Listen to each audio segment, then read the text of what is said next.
Hi folks, just a brief video for you today, a bit of a channel update telling you about where I'm going to be going over the next week. So I'm going to be away, but don't worry, I'll get some videos uploaded for you.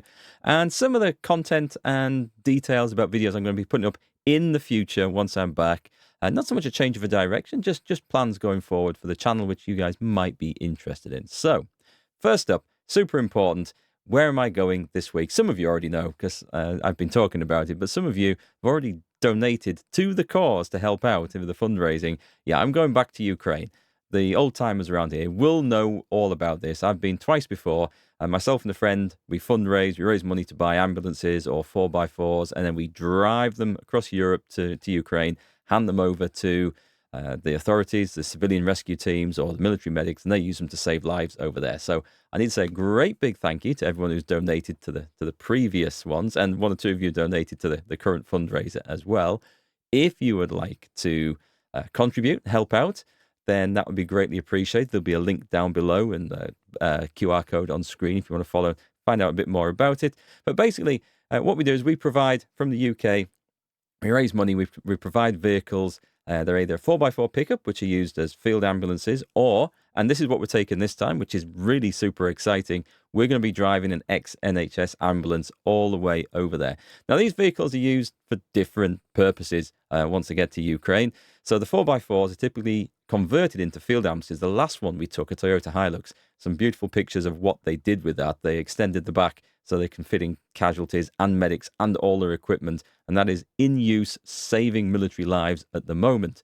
The 4x4s are super important because the big hospital-type ambulances that we know and think of as ambulances, they're not so good at managing the damaged roads and certainly going off-road near the front lines in Ukraine. So they're not so great. The ambulances that we take tend to be used more as mobile operating theatres nearer the front, but not on the front.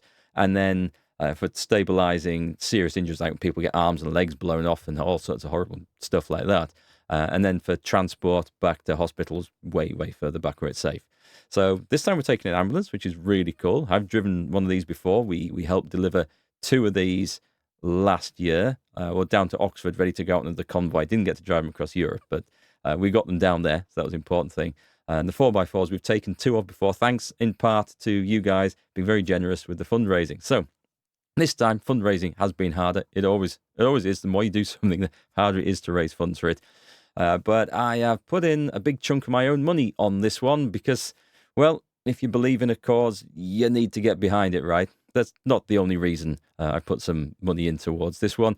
This is probably also going to be the last trip I get to make, certainly this year, because I've got family commitments where family members are going to be undergoing some medical procedures later this year I need to be around for, and that might extend well into next year, and who knows what the situation is going to be in the future. So I won't say this is going to be my last trip. I'm certainly going to try and help out Ukraine in other ways. So while I'm here, I can still go and help Driving Ukraine, who are the organisation who sort all these vehicles and help us get them over there. So I can do stuff like that, but I just won't actually be going on any more convoys for a bit. So I wanted to make sure that this one really counted, and well, let's hope it has. Let's hope it does. All I can say is the Ukrainians have been incredibly grateful for everyone's help in the past. You can see the videos of that on the channel if you do a search. I'll try and link them in the description down below if you want to go and see what we've done in the past. So if you would like to help out, the fundraising is always the hardest part of these journeys. Once we get on the road, taking the medical aid that's been donated, everything else, driving 1,300 miles across Europe, that's the easy bit. It really is. It's just all the work and preparation that goes into it beforehand that's really tough. But if you would like to contribute, it would be greatly appreciated. It saves lives, military and civilian. The vehicles are only used for the purposes we take them over for. We've had people comment on videos before. How do you know they're not armed to the teeth and then used for fighting and combat? They're not. These vehicles that we take, they have what's effectively a visa. So from the Ukrainian government, they can only be used for the purpose that they are, or they can only be used by the unit that has requested them for the purpose it is requested. And these are all used as medical evacuation vehicles.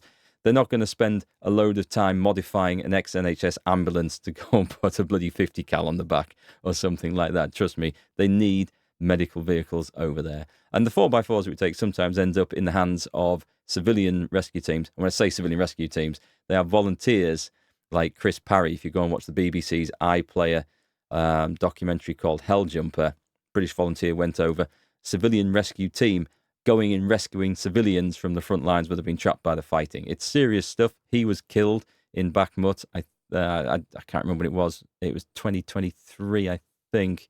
But we don't know anything as dangerous as that. We get to Lviv in Ukraine, hand them over, see how they're going to be used, meet the new operators, which is always cool, spend the night in Lviv, and then out. Because it is a scary and dangerous place to be in Ukraine. It's as safe as it probably can be around Lviv in western Ukraine, but it's not completely safe.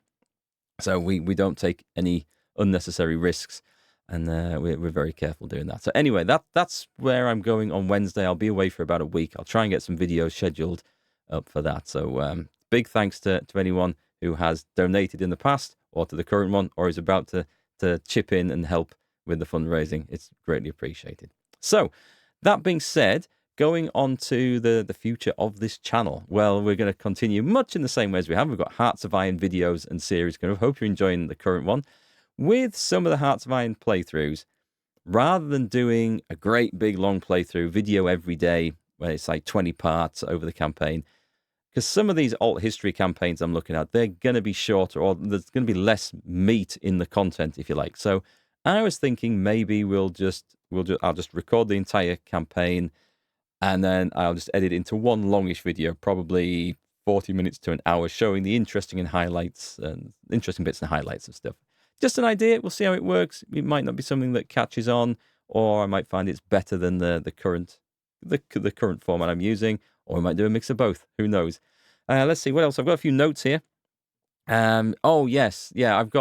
I will get back to the other games as well. I was away, not in Ukraine, just on a family holiday. Probably the last family holiday where the four of us go away together, and that's why I haven't had videos of Grand Tactician and Ultimate General up over the last week. There's going to be some of those coming in the next few days after you see this, but I'm not going to have 3 different big strategy war games on the go at the same time. The timing when I started those, which was a long time ago, and I didn't realize I was going to end up with 3 games going at once: Hearts of Iron, Ultimate General, and Grand Tactician.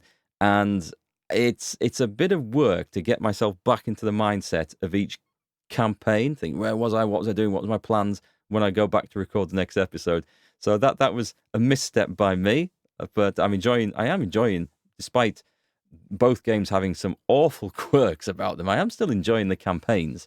So we will finish those. So they've been entertaining, shall we say, if not brilliant games, but definitely entertaining.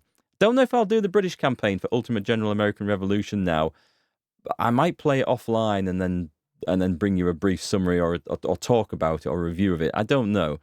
But I had a quick look at that, and as the American campaign now seems to be petering out and coming to an end and being too easy, the start of the British one is just like whack-a-mole, just with trying to hit parties of rebels come out. I don't know if it'll make an interesting long-term video, but let me know your thoughts on that in the comments, because maybe, just maybe, you would like to see it. Who knows? What else we got here? Yes, I'm going to feature some new games. I keep getting sent copies of games from the developers or the publishers, which is really, really cool. But because we've got so much other stuff going on, I don't always have time to do like a full playthrough. So I want to try some of these games out. And there's one installed now called Ground of Aces. This is just a demo of it. You build your own World War II airfield and squadron, and it looks kind of cool. So games like that, I probably just do a short video on, play for a bit, bring you a summary, an example. Who knows? Might be something I can really get into, like News Tower, which I didn't expect to love that game. That was absolutely awesome. Turned into an amazing thing. But so we'll try some new stuff out and feature more strategy, sort of historical strategy and strategy stuff like Civilization 7, which I still need to have a look at. I've got that installed. Don't particularly like the look of it, must say, but I need to try these things because some of these games surprise me and I end up loving them. So we'll have a look at that too. Other than that, I might start doing a few more reviews and guides towards strategy games. I know I've been threatening to do guides to Hearts of Iron 4 for some time now. If I'm not quick, Hearts of Iron 5 might beat me to it. But I will start doing some of those for these sort of games on this channel. I think that would be a cool thing to do. Give you guys an idea of what games I like, what games good, what to avoid. And if you're into some of these big, deep strategy games or you're looking for help for them, than just some basic, simple pointers to step you on the right path. Obviously, with something like Hearts of Iron 4, you can go into the mechanics behind that to the nth degree, and players do, and all the information is out there on the web if you guys want to look at it. I don't really like playing where I metagame it, where you basically playing the mechanics rather than playing the game, if you like.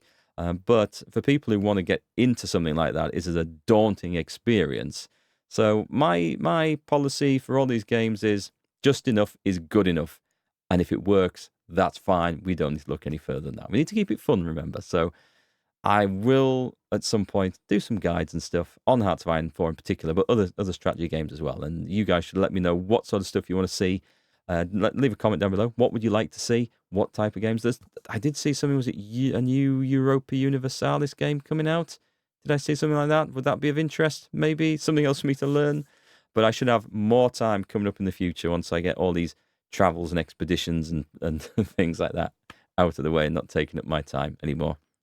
So I think that pretty much sums up everything I wanted to talk about so far. Most important thing being the trip to Ukraine. If you guys would like to help out on that, there's a fundraising link down below.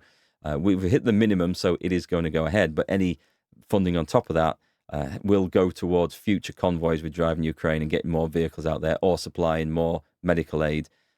So anything like that has been a huge, great, big help. And these are just life-saving vehicles. They've made a huge difference already, or the vehicles we've taken in the past have, and driving Ukraine have. They're not weapons of war. Whatever you think about the war, this is about saving lives, and that's what we're doing. So thank you in advance to anyone who would like to help out with that. It's very good of you. Right, that being said, I think I'd better go away and get prepared for leaving on Wednesday, and I'll get a load of stuff recorded so you guys have something to watch, and hopefully the end of our German Empire campaign and the advancement of our American Revolution and American Civil War campaigns too. So go and check those videos out. If you haven't seen any of those playlists and you want something to watch, go check them out anyway. And of course, leave me some comments, all your thoughts on everything I've talked about in the video. Leave it just down below. And of course, I'll catch you again on the next one.